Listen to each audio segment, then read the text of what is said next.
A, Mr. G, and I'm going to play a really cool major chord that's an A shape or the root's on the fifth string. And in this scenario, it's going to be an F major chord.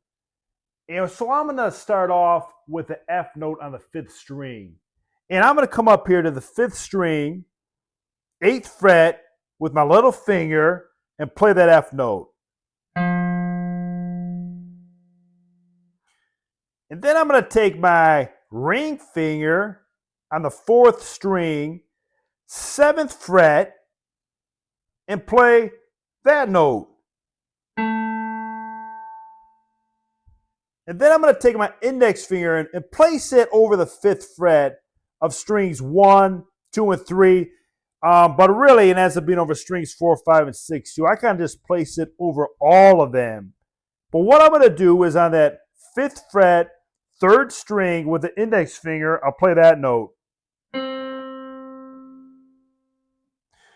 Then I'm going to take my middle finger and place it on the 2nd string, 6th fret, and play that note.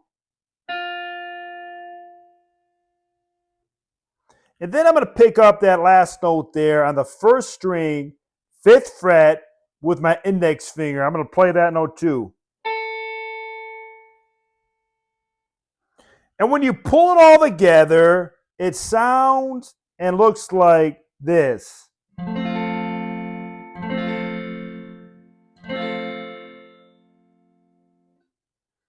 Again, a really cool major chord, A-shaped major chord. Practice strumming it, practice playing the notes individually, and keep on jamming.